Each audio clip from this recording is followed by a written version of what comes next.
आप देख रहे हैं न्यूज़ CGNN नेटवर्क और आपके साथ मैं हूं सीमा। चलिए अब रुक कर लेते हैं छत्तीसगढ़ से जुड़े कुछ खास खबरों का। 3 अक्टूबर से शुरू हुई मातृ पूजा और शक्ति आराधना के महापर्व नवरात्रि का शुक्रवार को 9वां दिन रहा। देवी दुर्गा के नवम रूप मां सिद्धिदात्री की पूजा के बाद नवरात्रि पूजा का समापन हो गया।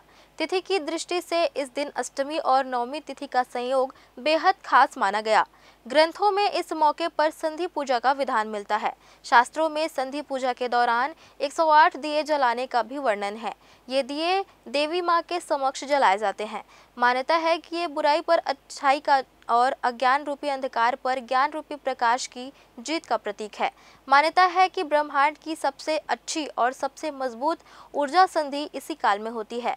संधि पूजा उस दिव्य नारी शक्ति का उत्सव मनाता है जो सभी शक्ति उपासकों को ऊर्जा और शक्ति देने के लिए आदर्श काल यानी अष्टमी नवमी संधि काल में प्रकट होती है। बता दें कि नवरात्रि पर संधि पूजा करने की परंपरा बंगाल में सबसे अधिक प्रचलित है। इस मौके पर एक गोल और बड़ी थाली में 108 दिए एक साथ देवी माता को 108 कमल के फूल, 108 पान सुपारी, साड़ी, श्रृंगार के सामान और नैवेद्य भेंट किए जाते हैं। मान्यता है कि इससे शत्रुओं का नाश होता है, बिगड़े हुए काम भी बन जाते हैं और सभी अभीष्ट मनोकामनाएं पूरी होती है। विधि आज संपन्न कराई गई है। आज सर्वप्रथम हम लोगों का सवेरे पुष्पांजलि हुआ, उसके बाद संधि पूजा खत्म हुई, उसके बाद भोग वितरण का कार्यक्रम। हमारे यहाँ बंगालियों में संधि पूजा में कुम्हड़े की बलि दी जाती है और यह पूजा बहुत हमारे इस बार तिथि के अनुसार जो रहा वो अष्टमी नवमी सप्तमी तीनों दिवस का जो है वो बड़ा मतलब मिला हुआ वो रहा। आज सुबह हमारा 4:30 पौने 5 बजे के आसपास अष्टमी ख़त्म हो गया था और नवमी प्रारंभ हो गया था। 6:30 बजे के आसपास संधि पूजा प्रारंभ हुआ और उसके बाद अभी जो है वो अपना यज्ञ हवन होकर पूजा जो है संपन्न हो गई, नवमी समाप्त हो गया, दशमी लग गया। सर, हम ये बंगाली जो पूजा समिति है, बंगाली स्कूल का प्रसिद्ध है पूरे बिलासपुर शहर में।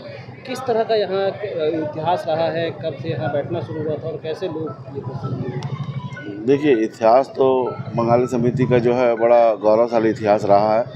जब एक समय में शुरू में यहाँ पे मूर्ति वगैरह बनती नहीं थी, वो कलकत्ता से मूर्ति वगैरह बनवा के हम लाते थे और उस समय से शुरू हुआ है। ये BNR के ज़माने से रेलवे के जब बंगाल नागपुर रेलवे हुआ करता था और धीरे धीरे करके फिर डॉक्टर PR बनर्जी के यहाँ से शुरू हुआ। वहाँ पर फिर आदमी आके फिर बिलासपुर में आके मूर्ति वगैरह बनाना चालू किए और तब से हमारा 101 वर्ष है ये बंगाली स्कूल का गौरवशाली 101 वर्ष पूजा चल रहा है। 3 अक्टूबर से नवरात्रि की शुरुआत होती ही जगतजननी मां दुर्गा की आराधना में भक्त लीन हो गए थे। प्रतिदिन भक्त माता की आराधना कर उनका आशीर्वाद प्राप्त करने के अलावा उनसे सुख समृद्धि की कामना भी कर रहे थे। 9 दिनों तक माता का आशीर्वाद प्राप्त करने के बाद 9 दिवसीय नवरात्रि का शुक्रवार को समापन हुआ। इस अवसर पर जगह जगह भोग भंडारे के साथ हवन पूजन और कन्या पूजन का कार्यक्रम संपन्न हुआ। हालांकि तिथि के फेर में नवमी शनिवार को सुबह लगभग 10 बजे समाप्त हो गया। शनिवार को भी नवमी का प्रभाव रहा और औपचारिक रूप से पूजा पर्व का समापन शनिवार को हो गया। इस दौरान सभी देवी मंदिरों में भक्त माता के दरबार पर पहुंचते रहे और परिवार की सुख समृद्धि की कामना उनसे करते नजर आए। देवरीडीह के ठाकुर देव मंदिर में भी इन 9 दिनों में भक्ति का अनोखा संग्रह देखने को मिला। मौजूद दीप ज्योति कलश भी यहां आने वाले भक्तों के लिए आस्था का केंद्र बन रही थी। हर साल इसी तरह से यहां भक्त पहुंचकर माता की आराधना कर उनका आशीर्वाद लेते हैं। बेमेतरा के ग्राम पथर्रा में एथेनॉल प्लांट लगाने का विरोध अभी भी जारी है। इस बीच ग्राम मुलमुला, भैंसा, भंसुली, झिरिया सहित आसपास के गांव के सरपंच जिला कार्यालय कलेक्ट्रेट पहुंचे, जहां मुलमुला के पोल्ट्री फार्म और ग्राम भैंसा में स्थित एथेनॉल प्लांट के बदबू से परेशान और होने वाली समस्याओं से प्रशासन को अवगत कराया गया। गांव से आए सरपंचों ने जिला प्रशासन को नारियल सुपारी देकर गांव में 24 घंटे का वक्त गुजारने के लिए आमंत्रित किया। ग्रामीणों के आमंत्रण को स्वीकार कर SDM बेमेतरा घनश्याम सिंह तंवर ने गांव में आकर वहां की वस्तुस्थिति और हालत को समझने का आश्वासन दिया है। ये अभी ग्राम भैंसा मुलमुला, ये यहाँ के सरपंच लोग आए थे। तो वहाँ जो भैंसा में इथेनॉल प्लांट है, मुलमुला में पोल्ट्री फार्म है और उसके बदबू से परेशान है गाँव वाले। तो गांव में भ्रमण कर उनकी समस्याओं को जानने, समझने, उनका अनुभव लेने के लिए आमंत्रित कर रहे हैं। बिल्कुल हमारा वो सब डिवीज़न का क्षेत्र है और उस पर जाकर उनके समस्याओं को समझेंगे। ग्राम पंचायत भंसुली सरपंच हूँ और भैंसा में इथेनॉल प्लांट लगे हैं और मुलमुला में पोल्ट्री फार्म है। ओकर देखे ताकि बार एक दिन बार प्रशासन मतलब आमंत्रित करे हैं आगे देखे कि वहाँ प्लेटफॉर्म कर दे के कैसे है और एक दिन एक रात रुक के देख ले वहाँ ये अनुरोध करे बार और निमंत्रण दे बार आए रहे। बिलासपुर में सिटी कोतवाली थाना अंतर्गत एक ही रात में 2 अलग-अलग महिलाओं के साथ चैन स्नैचिंग की घटना सामने आई है। इस घटना को अंजाम देने वाला पुरुष नहीं बल्कि महिला गिरोह है। आपको बता दें कि महिला गिरोह ने एक महिला के गले से 1,60,000 तो वहीं दूसरे के गले से 1,80,000 रुपए का चैन पार कर दिया है।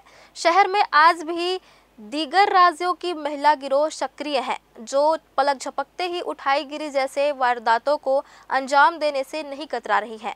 महिला गैंग लगातार बिलासपुर पुलिस को चुनौती दे रही है। मध्य नगरी माता रानी के दर्शन के लिए पहुंचे श्री राम विहार निवासी एन लक्ष्मी का 1,60,000 रुपए और सिरगिट्टी महिमा नगर निवासी किरण सिंह का कीमती 1,80,000 रुपए का सोने का चैन पार कर दिया गया है। पुलिस ने प्रार्थिया एन लक्ष्मी की शिकायत पर एफआईआर दर्ज कर ली है। वहीं दूसरे दिन सिटी कोतवाली पुलिस ने प्रार्थिया किरण सिंह की शिकायत पर एफआईआर दर्ज की है। आपको बता दें कि शक्ति टीम सहित विशेष टीम का भी गठन किया गया था। कहा गया था टीम हर पंडालों में गश्त करने के साथ साथ चोर उचक्कड़ों, गुंडे बदमाशों, असामाजिक तत्वों सहित संदिग्धों पर भी विशेष नजर रखेगी, लेकिन शक्ति टीम नाकामयाब साबित हो रही है।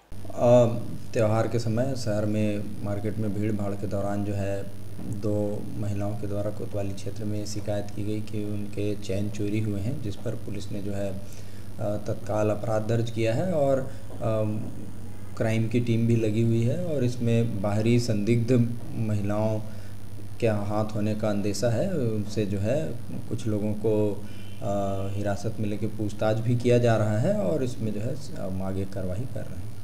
फिलहाल इस बुलेटिन में इतना ही। अगले बुलेटिन में फिर होगी मुलाकात। तब तक के लिए दीजिए इजाजत। धन्यवाद।